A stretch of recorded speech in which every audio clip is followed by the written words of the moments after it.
How can I go on when you leave me, baby? Falling in love goes straight to your heart and your soul, losing control. Müsstest du Jessica das mit der Taufe unbedingt einreden? Wir haben uns total gestritten, weil sie einfach nicht einsehen will, dass ich mit der Taufe noch warten möchte. Worauf denn? Du hattest recht mit dem, was du gesagt hast. Wir können nicht ewig auf Hagen warten, wir müssen unser Leben leben. Wir nehmen ja die Taufe auf Video auf. Wenn er dann irgendwann zurückkommt, dann guckt es sich einfach an. Sie arbeitet, ist perfekt, aber... Ja, also als Frau ist sie auf jeden Fall eher speziell. Naja, eine Frau ist sie nicht. Du bist heiß. Ja. 12 Männer haben Interesse an dir. 12? Wow! Wow!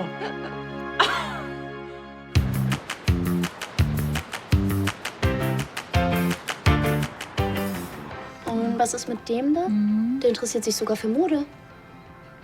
Also bei Männern finde ich das ein bisschen komisch. Ach was? Und was mit Juri? Der Design, das ist was ganz anderes. Weißt du was, Mäuschen? Die können sogar Brad Pitt schreiben und du hättest kein Interesse daran. Stimmt, der ist mir auch zu alt. Du kriegst ihn einfach nicht aus dem Kopf. Ja, du hast ja recht. Wenn Juri mich nicht will, wie ich bin, dann muss ich mich eben anders orientieren. Das klingt schon besser. Also komm, lass uns weiter gucken. Nee. Morgen ist auch noch ein Tag. Komm, du gehörst ins Bett. Oh. Los, ab. Du gehörst ins Bett. Ich kann dich doch so nicht alleine lassen. Ich habe hier lauter Traumtypen um mich rum, also ab. Okay. Aber merk dir eins. Immer fest dran glauben. Dann wirst du ihn auch finden. Alles klar? Ja. Okay. Gute Nacht. Nacht.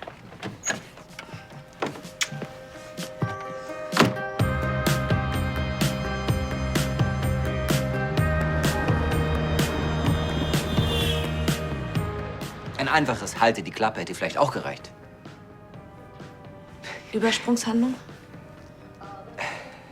Vielleicht hättest du uns als Übersprungshandlung auch die Tür wieder aufschließen können. Ich meine, was hast du geglaubt, dass wir jetzt beste Freunde werden und anfangen zu kuscheln? Nein, das ist jetzt auch bei mir angekommen. Das heißt, das Thema ist jetzt ein für alle Mal abgehakt und kommt auch nicht bei nächster Gelegenheit wieder auf den Tisch. Versprochen. Und du versuchst nicht mehr, mich dazu zu überreden, bei Andi zu investieren. Das kann ich dir nicht versprechen. Es geht hier um Dutzende von Jobs. Und um meine Kollegen. Und deren Familien.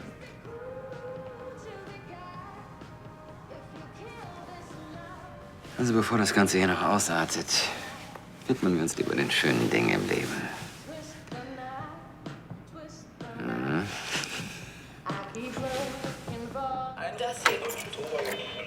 Hi, hi.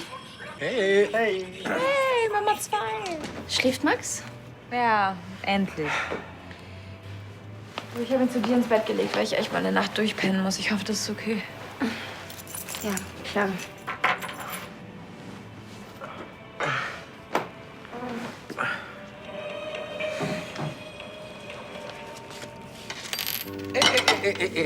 Das schaffe ich ausnahmsweise auch mal alleine. Du setzt dich schön zu den beiden Dickies und entspannst dich. Oh, danke. Beinchen. Du, wir müssen ganz dringend die Taufpaten für Maxi aussuchen. Oh. Oh, das hat doch noch ein bisschen Zeit, oder? Wie noch Zeit? Morgen ist mit dem Pfarrer das Vorgespräch für die Taufe. Oh, ja. Das habe ich dir aber schon gesagt. Ja, ja, richtig. Richtig. Also, ich fand Martha immer noch gut als Patentante. Deine komische Cousine? Oh, nö. Was kann die denn Maxi schon bieten? Liebe. Also Liebe kriegt Maxi ja wirklich genug von uns. Jessie, Liebe kann man gar nicht genug bekommen. Ja, und was bringt ihm die Liebe, wenn er sich mal einen Mofa kaufen will? Ein Mofa? Oder irgendwas anderes. Wir müssen Maxi Sicherheiten geben. Wofür hat er denn eine reiche Verwandtschaft? Wäre wirklich bescheuert, wenn wir nicht von denen zwei nehmen. Oder Dana, sag doch mal was. Die ist gerade eingeschlafen. So.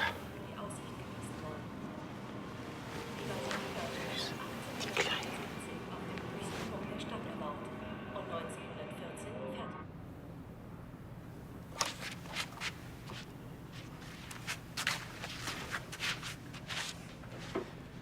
Na gut.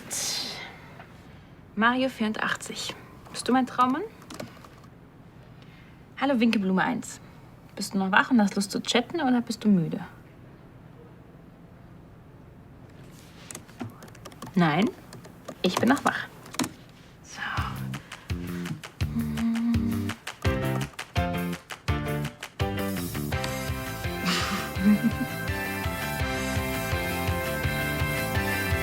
I love the way she feels her clothes. She looks just like them girls in Vogue. I love the way she plays it cool. I think that she is beautiful.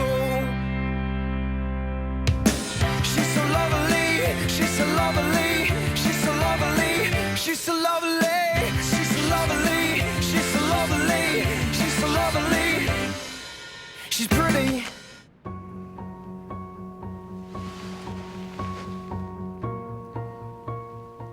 Du denkst an Brandneubau, habe ich recht. Ja.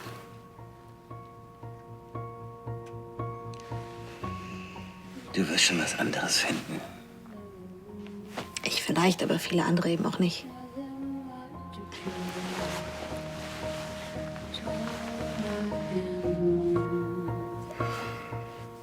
Ich weiß nicht, wann ich das letzte Mal gesehen habe. Dass sie einfach so wegkratzt. Normalerweise wäre sie spätestens nach 5 Minuten wieder aufgeschreckt. Immer? Meistens. Entweder hat sie Albträume, dass Hagen ertrunken ist, oder sie träumt, dass Hagen lebt und dann ist das Aufwachen der Albtraum. Sie hat mir mal davon erzählt, aber ich hatte gehofft, dass sich das inzwischen gelegt hat. Dann muss sie dringend was dagegen machen, sonst klappt sie irgendwann völlig zusammen. Dana ist zäh. Das hat mit Zähigkeit nichts zu tun. Sie verdrängt ihre Trauer, indem sie sich mit Arbeit zuschüttet. Sie erledigt ihren Job, kümmert sich um Maxi. Ja, aber das tut ihr doch gut. Ja, das sehe ich auch. Trotzdem. Sie muss sich irgendwann der Tatsache stellen, dass Hagen ertrunken ist. Geh zu ihm. Was? Geh zu Andi. Ich weiß, dass du meinetwegen hier bleibst. Und das wäre echt okay für dich? Geh schon.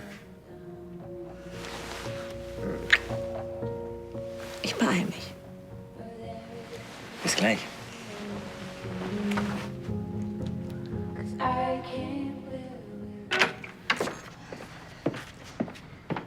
Hey, Andi. Zu dir wollte ich gerade.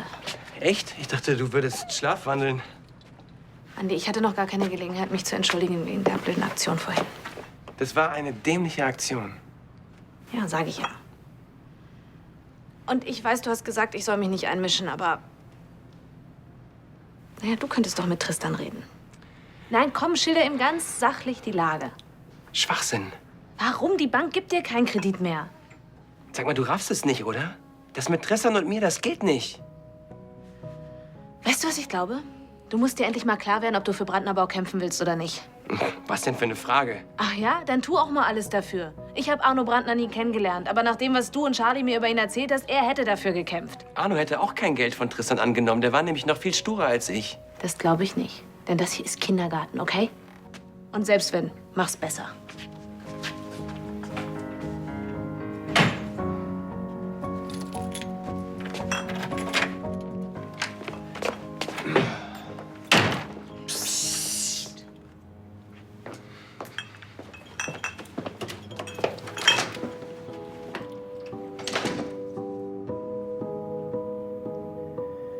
Ich kann sie sogar verstehen.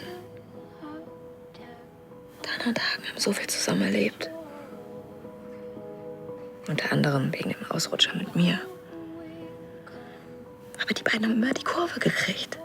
Und das schaffen nicht viele Paare. Sowas schweißt doch auch zusammen.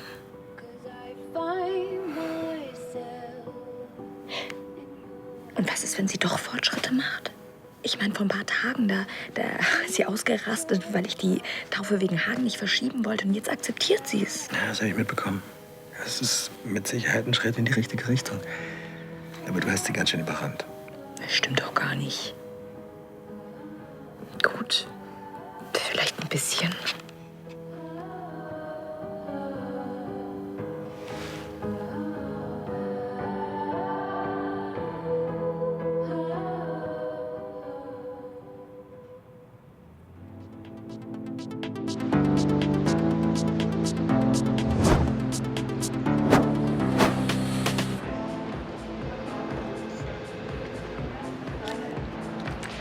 Oink.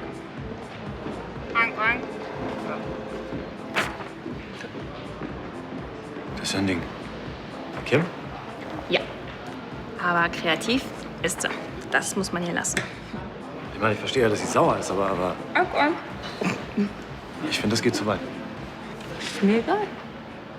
Ich weiß, wer ich bin, was ich kann. Und wenn es anderen Leuten nicht gefällt, dann tut's mir leid. Es gibt bestimmt genug Typen, die meine Pfunde cool finden. Ja. Vielleicht sogar genau deshalb. Was? Nix.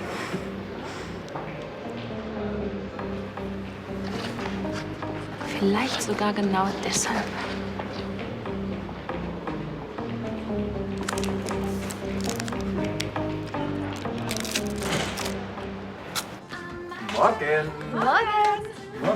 Kaffee ist in der Kanne. Einen wunderschönen Kaffee. Hey, du siehst gut aus. So, und du kommst jetzt mal zum Onkel Olli. Komm mal her. Sag mal, wie sieht eigentlich das aus mit dem Termin bei... Wann ist der Termin mit dem Pfarrer? Also ist eigentlich auch egal, weil ich habe den ganzen Tag frei. Der ist heute Nachmittag auf Königsbrunn. Du, ich habe noch mal über die Patensache nachgedacht. Normalerweise sind das ja 2. Ja, ist klar. 5 wären dir natürlich lieber. Das mit Martha, das habe ich nicht so gemeint. Ich bin mir sicher, dass Martha eine ganz tolle Patentante für Maxi sein könnte. Wenn du sie noch willst. Vielen Dank. Natürlich. Also, das freut mich. Und du hast sicherlich auch schon eine Idee für einen zweiten Paten? Ja, wie gesagt, auf jeden Fall ein Ladenstein. Ich wüsste jetzt nur nicht wer, denn mit den Geschwistern bin ich jetzt nicht so dicke. Ja, so eine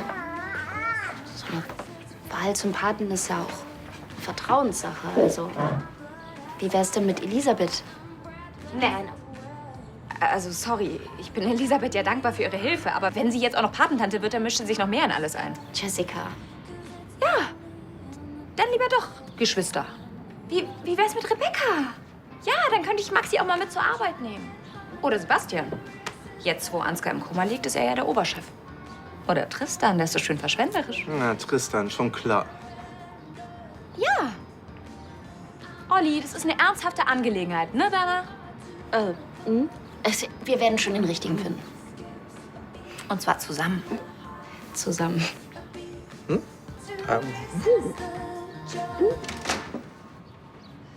Ist noch weh? Ja, es geht schon, aber die tibetanische Beinschere lassen wir das nächste Mal echt weg. Darauf mache ich uns erstmal einen Jasmin-Tee. Okay, Kaffee. Weißt du schon wie, oder? Ja, ich warte schon.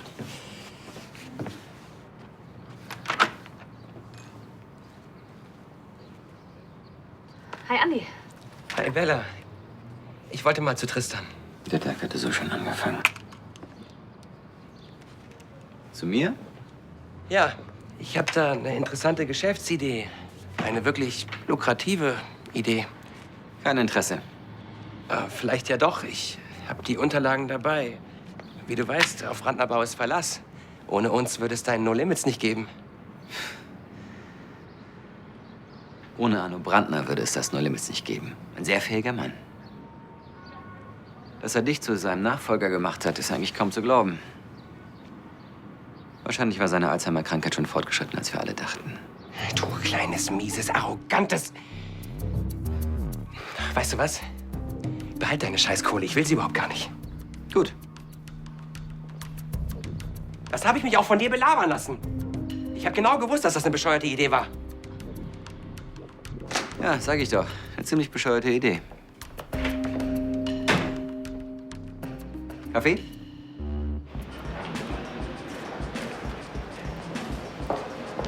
Hallo. Hi. Hey. Wie süß. Der schläft. Oh, das würde ich jetzt auch ganz gerne. Oh. Ich tippe mal blind auf eine kurze Nacht, weil dir einer der Männer gefallen hat und du hast gleich mit ihm gechattet. Stimmt.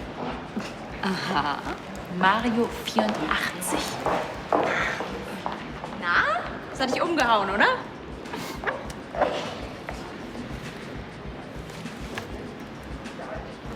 Sie weiß noch nichts von ihrem Glück. Ich bin noch gar nicht dazu gekommen, deshalb bin ich ja eigentlich hier. Liebe Martha. Warte, anders. Liebe Martha.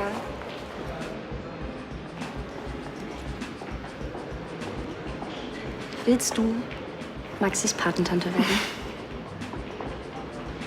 Was? Ich? Ja? Voll gerne. Oh, danke dir. Danke. Ja, dann haben wir das ja geklärt. Oh. Und du bist auch einverstanden, dass ich... Ja, aber du kriegst auf jeden Fall noch einen Ladenstelle an deine Seite. Hm? Verstehst?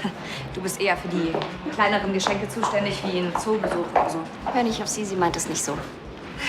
Und ich hoffe, dir ist klar, dass man als Pate nicht nur für Spaß zuständig ist. Der Pate unterstützt das Kind auch in der Entwicklung. Und damit ist sowohl die körperliche als auch die spirituose gemeint. Spirituelle. Ja, sag ich doch. Halt die ganze Entwicklung. Diese Spiri-Dings ist mir nicht so wichtig, aber die körperliche.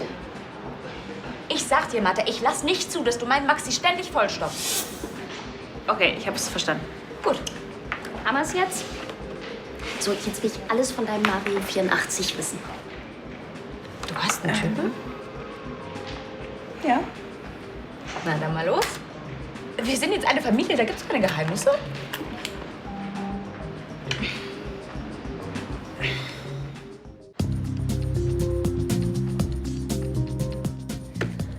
Ich kann mich nicht 10-mal am Tag wiederholen. Musst du ja auch gar nicht. Du kannst ja einfach einmal Ja sagen.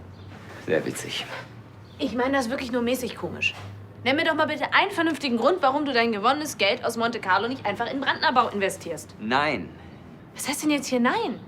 Ich muss dir keinen Grund, denn es ist mein Geld. Ich kann damit machen, was ich will. Ich kann es verzocken, ich kann es sparen, ich kann es auch verbrennen. Es geht dich einfach nichts an. Okay, so siehst du das also. Hm? Die Frage ist eher, wie du mich siehst.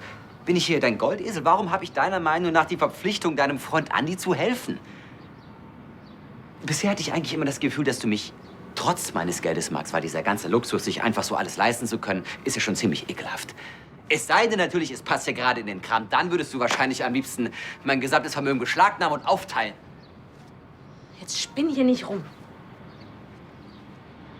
Seit wir aus Monte Carlo zurück sind, verbeißt du dich wie ein Terrier in meinen Gewinn.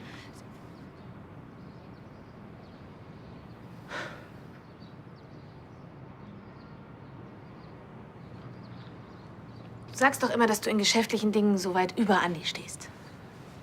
Und Naja, du handelst nicht danach. Sonst würdest du eine ganz rationale Entscheidung treffen, ob das hier eine lohnende Investition ist oder nicht. Aber du hast es dir nicht einmal angeschaut. Oh Mann, du bist so borniert. ich nenne sowas Instinkt. Ja, super.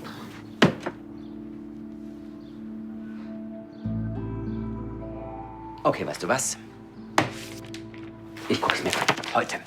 Und dann werde ich aus rein marktwirtschaftlichen Gesichtspunkten eine Entscheidung treffen. Und egal, wie ich mich entscheide, ich will danach kein Wort mehr von dir hören.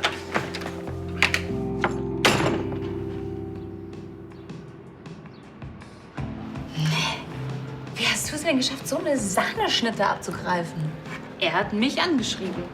Anscheinend, nachdem er mein Profil gesehen hat. Hätte ich dir gar nicht zugetraut. Was denn? Dass du dein Profil frisierst. Ist nicht so schlimm, das habe ich auch gemacht. Macht doch jeder. Ja, deswegen geht's ja auch so oft in die Hose. Mach ich aber gar nicht. Das kommt doch am Ende eh alles raus. Na klar, kannst du mein Profil gerne angucken.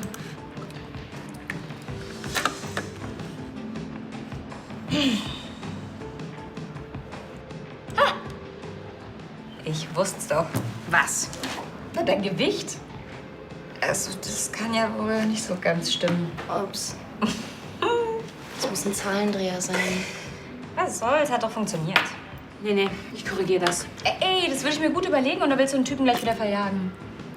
Als würden so ein paar Kilo mehr irgendwas ändern. Ich meine, ihr habt eine ganze Nacht miteinander verbracht. Virtuell zumindest. Nee, ich will nicht lügen. Wie du meinst. Aber beeil dich bitte, damit ich keinen Ärger kriege. Ich muss los. Wohin? Einen zweiten Paten suchen. Jemanden, der ausreichend Kohle hat. Kommst du mit? Bitte.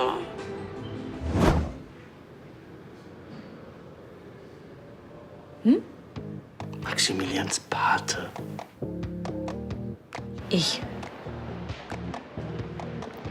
Wie? Tristan ist noch nicht da. Na gut, wir warten oben, ja? Ich hoffe, Ihnen ist klar, dass Sie nicht der einzige Bewerber für diesen Job sind. Bewerber. Job. Ich bewerbe mich. Sozusagen, ja.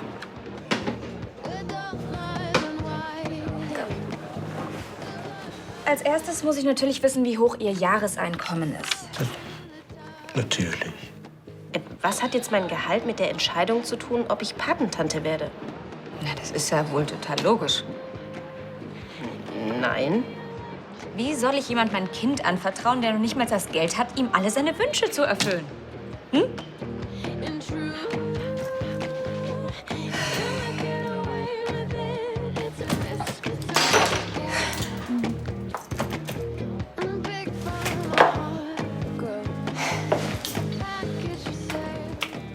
Was bitte hat denn Verantwortungsgefühl mit diesen ganzen Fragen da zu tun? Das letzte Mal, als ich so gescannt worden bin, da war ich 19. Und damals wollte ich den Kredit für mein Auto bekommen. Du kannst jetzt doch nicht ernsthaft glauben. Hier ein bisschen Taschengeld, da eine fette Finanzspritze und dein Kind ist glücklich. Wenn ich Patentante werde, will ich für das Kind da sein. Und zwar als Vertrauter, mit dem Maximilian reden kann, wenn er das mit euch mal nicht kann. Mein Sohn wird immer mit mir reden können. Ja, dann braucht ihr mich ja nicht. Und dir geht's tatsächlich nur um die Kohle. Weil ich will, dass es meinem Kind gut geht. Ja, dann solltest du eher mal nach den Sozialkompetenzen fragen, anstatt nach Aktien. Schlimm genug, dass der Kleine ohne Vater aufwächst.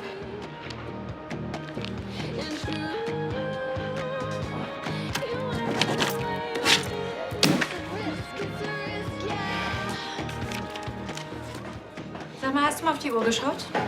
Wir waren verabredet. Waren wir nicht. Du hast gesagt, du willst vorbeikommen. Ja, das ist doch hier dein Laden, oder? Ja, ich bin hier der King of Currywurst. Gut.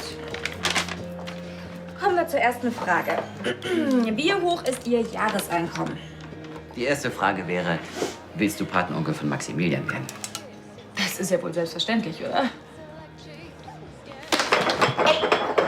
Hast du schon mal was von Passivrauchen gehört? Deswegen versuche ich sie auch aktiv. Und übrigens, nein, ich möchte nicht Patenonkel werden. Gut. Besser so. Denn ich brauche ein Vorbild für Maxi und nicht einen Kettenraucher. Dana, wir gehen.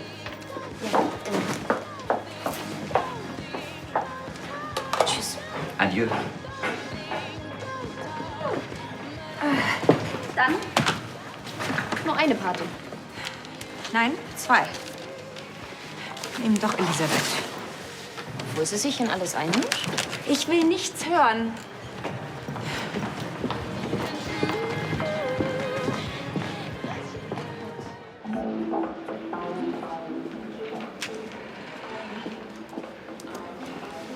Kim? Was? Du meinst, das mit den Bildern ist zu hart? Das hast du nicht verdient? Jetzt sag ich dir mal was. Ich mache mich erst richtig warm. Ich würde eigentlich sagen, das mit deinem Vater, das tut mir leid. Ich hoffe, dass er schnell wieder gesund wird. Spar dir dein falsches Mitleid.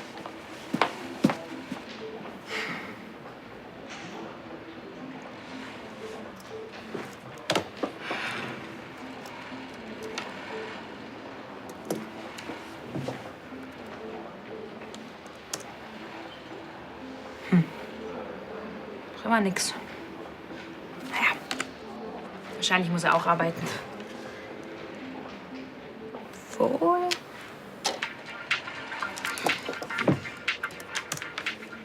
Hi, Mario 84. Bist du auch so müde wie ich?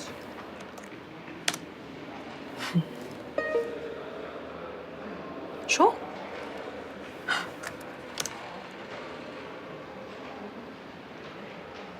Benutzer blockiert Nachricht?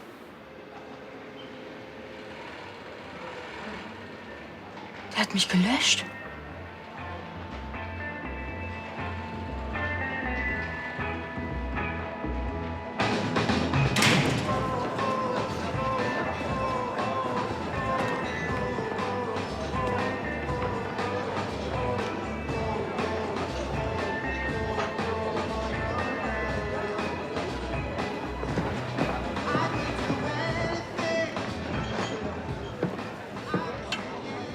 Da bin ich. Was zu trinken? Kaffee schwarz. Du hast dir also überlegt zu investieren. Auf einmal. Ich entscheide anhand von Fakten. Und was reizt dich so an dem Projekt? Was wohl, die Rendite? Da hast du dir gedacht, stecke ich mein Geld doch in den Umbau von einem Hotel. Nicht mit so einem Businessplan. Der ist unterirdisch. Du hast mich also herbestellt, um mich fortzuführen. Hab ich aber keinen Bock drauf. Schöne Grüße an Bella. Ich muss los, ich habe einen Termin bei der Insolvenzberatung. Warte.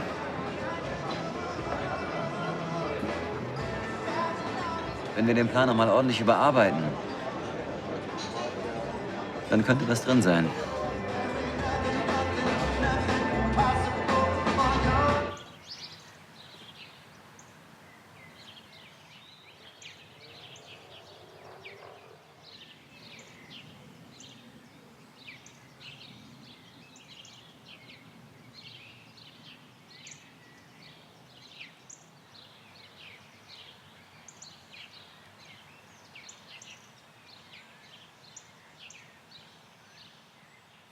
Und Sie rufen mich bitte sofort an, wenn der Zustand des Grafen sich ändert, ja? Gut, danke. Ist Dana gar nicht mitgekommen? Doch, die wickelt nur noch kurz Maxi. Der Termin mit dem Pfarrer heute Nachmittag, der steht doch, oder? Natürlich. Ja, ich habe mich nämlich gewundert, was du jetzt mit mir besprechen willst. Ja, es geht um Maxi. Ja. Ich mach's kurz. Elisabeth, möchtest du Maxis Taufpatin werden? Ja, ja, ich will. Ja, Jessica. Oh, schön. Das ist sehr gut. Aber ich habe noch einige Fragen an dich. Ah, ja, du, das Timing ist perfekt. Schau mal, was ich gefunden habe. Ist das nicht ganz entzückend für die Taufe? Mhm.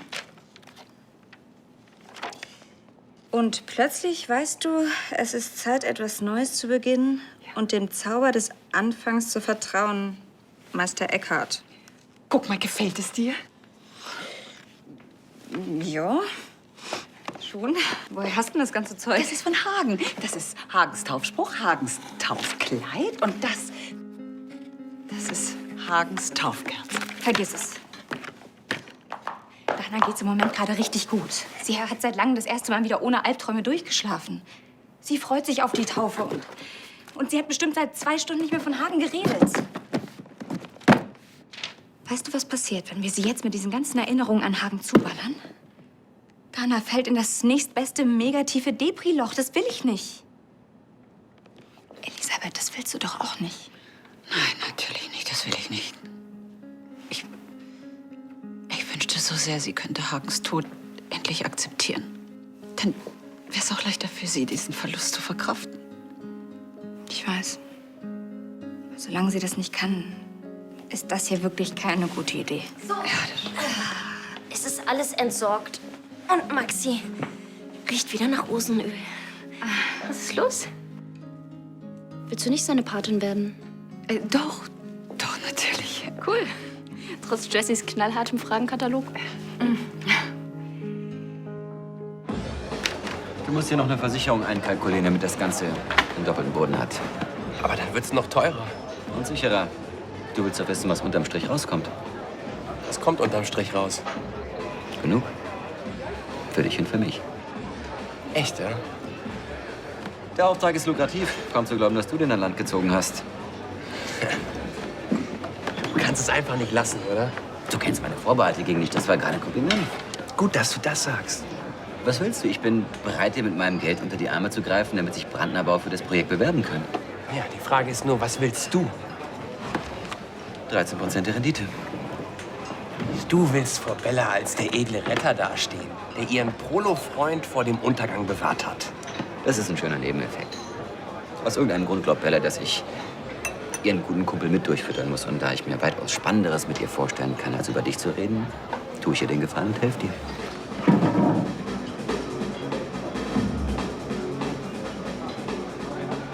Und wenn du ausnahmsweise mal klug sein willst, hör mir auf zu jammern und schlag ein.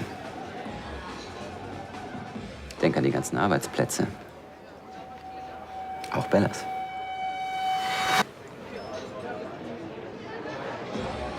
Ich weiß, was du vorhast. Du willst einen Keil zwischen Bella und mich treiben, aber das kannst du vergessen. Träum mal schön weiter. Irgendwann wird sie schon erkennen, was für ein Idiot du bist. Und dann wird sie dich verlassen. Und bis dahin sind wir Partner.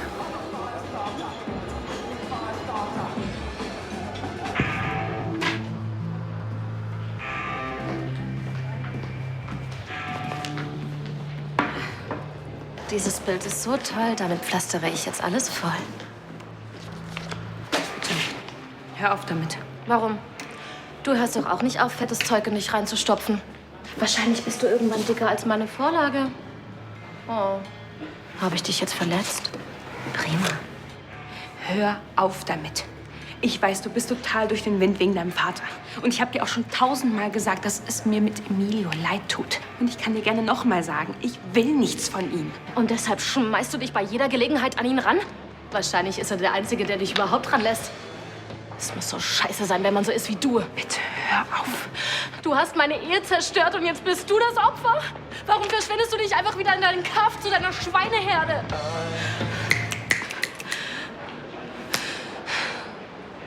Ruhe. Ach, dann ist es wohl okay, dass sie mit meinem Ehemann in die Kiste steigt. Kim!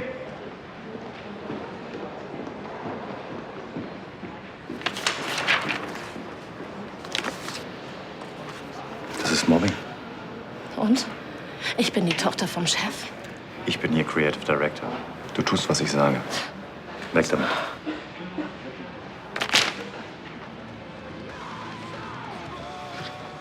Bitte, Kim. Da hat doch niemand etwas davon, wenn du so weitermachst. Du brauchst deine ganze Kraft für deinen Vater. Ja. Aber trotzdem habe ich noch genügend Kraft übrig, um dich zu hassen.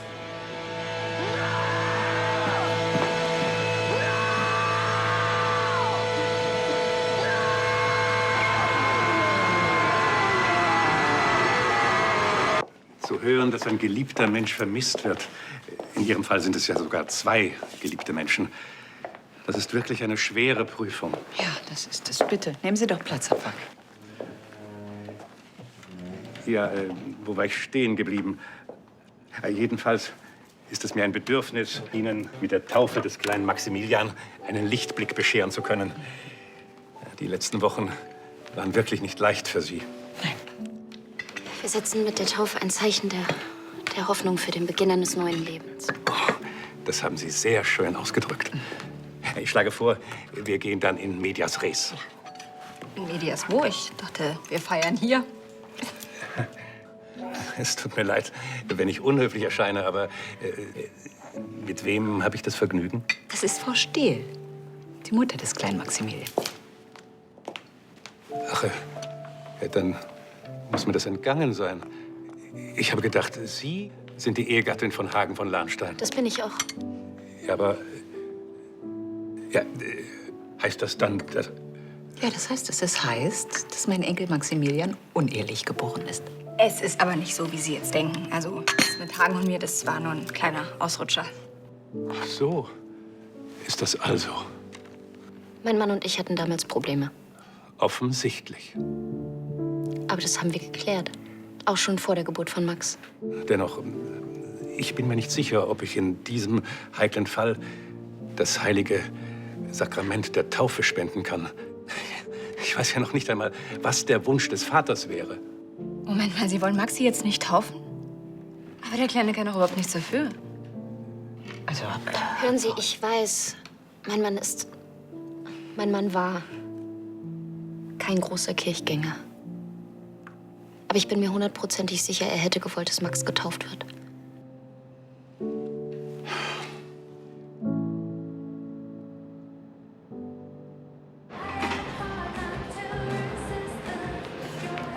Agnes hat Geburtstag. Willst du auch ein Stück? Oh, nee, danke. Aber meinen Kaffee kannst du nehmen. Ich trinke sowieso im Moment zu viel. Warte. Ah, aber ohne Zucker und Milch. Ehrlich. Hier, bitte. Danke.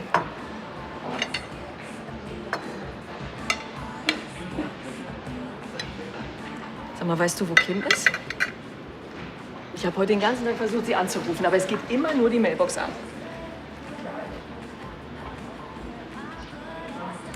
Was ist denn da zwischen euch vorgefallen?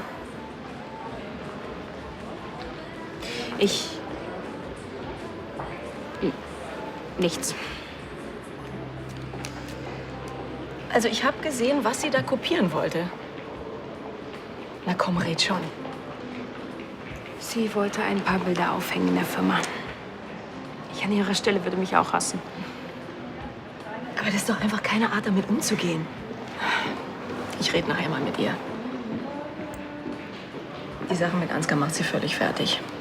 Sie hat Angst um ihn und sie schlägt paradoxerweise um sich. Ich weiß. Aber dass sie sich jetzt so kindisch aufführt und dass es um deine Figur geht. Das würde sie nicht tun, wenn ich dünn wäre. Martha, du bist kräftig. Ich weiß. Ich kann mich nicht gut zurückhalten, vor allen Dingen, wenn es um Süßigkeiten geht. Aber damit ist jetzt Schluss. Wie machst du eine Diät? Diät? Ich werde meine Ernährung umstellen. Es wird auch gelacht, wenn ich die paar Pfunde nicht runterkriege. Ja, aber das hat jetzt nichts mit Kims Attacken zu tun. Nein. Nein, das... Mach das für mich. Ja. Nur für mich. Gut.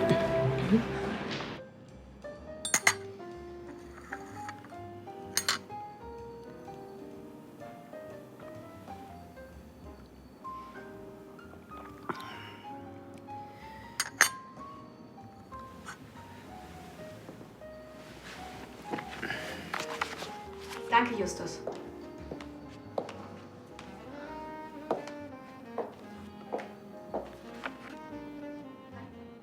Hi. Ich habe mich über deinen Anruf gefreut. Ich habe schon gedacht, du willst mich heute nicht mehr sehen. Wieso? Weil du vielleicht Angst haben könntest, dass ich wieder mit dem leidigen Thema ankomme. Aber warte, ich bin eigentlich hier, um mich zu entschuldigen, dass ich so penetrant war.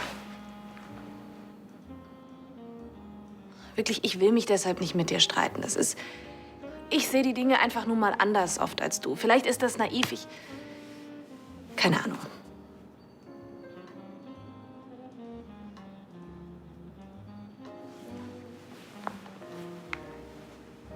Weißt du was?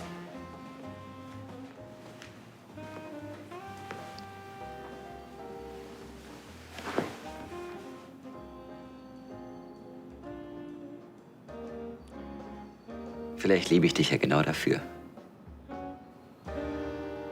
Für deine Penetranz.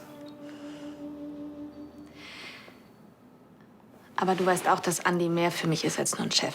Er ist auch mein Freund. Und ich würde mir wirklich wünschen, dass du das akzeptierst. Okay? Dafür gehe ich dir auch nie wieder mit dem Brandner Bauthema auf die Nerven. Frieden? Frieden. Willst du gar nicht wissen, wie es gelaufen ist zwischen Andi und mir? Das heißt, du hast ihn wirklich getroffen? Nee. Sagen wir mal so, die besten Freunde werden wir nicht mehr. Aber immerhin sind wir jetzt Geschäftspartner. Wie, das... Du hast wirklich... Großartiger Mann. Ich liebe dich.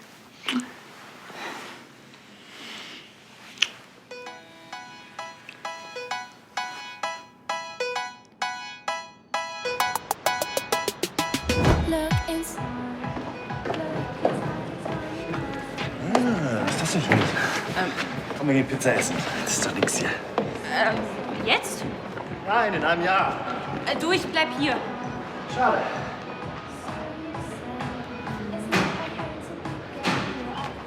Was ist los? Du gehst nicht mit ihm Pizza essen? Siehst du doch. Ich ernähre mich ab heute so. Bitte. Mal gern. Liebe Rohkost. Jedenfalls drehe ich mir das ein. Wie heißt er? Ja? Bisher hattest du mit Diät nichts am Hut, und das trotz all der Hungerhaken hier. Wenn du jetzt auch auf einmal damit anfängst, steckt sicher ein Typ dahinter. Ich hab's gewusst. Also, erzähl. Es gibt keinen. Ehrlich nicht. Also, Noch nicht. Aber das soll sich ändern.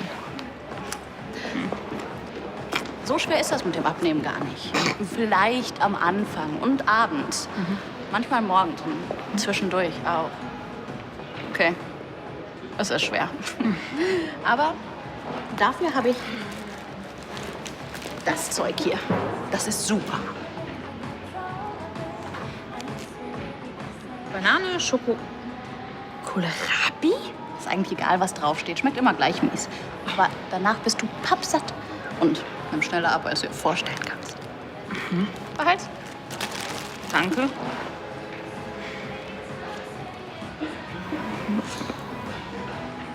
Nee. Dann doch lieber Karotten.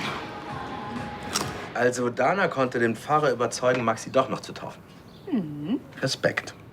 Bei seinen spanischen Mitbrüdern hätte sie sich wahrscheinlich die Zähne ausgebissen. Woher weißt du, dass er spanische Brüder hat? Naja, auf jeden Fall ist das ja gar nicht das Geilste an dem Gespräch. Sondern? Als Dana von Hagen gesprochen hat, hat sie nicht gesagt, Hagen ist nicht so der große Kirchengeher, sondern Hagen war nicht so der große Kirchengeher. Das ist ja... Mega geil! Also, wenn du mich fragst, hat Dana sich endlich damit abgefunden, dass Hagen wahrscheinlich nicht mehr zurückkehrt. Ich mach schon auf. Hey! Und sie ist super gut drauf. Hallo! Frau Dana Wolf? Ja, das bin ich. Das wie? Nein? Internet-Shopping? Keine Ahnung, was da drin ist. Ups.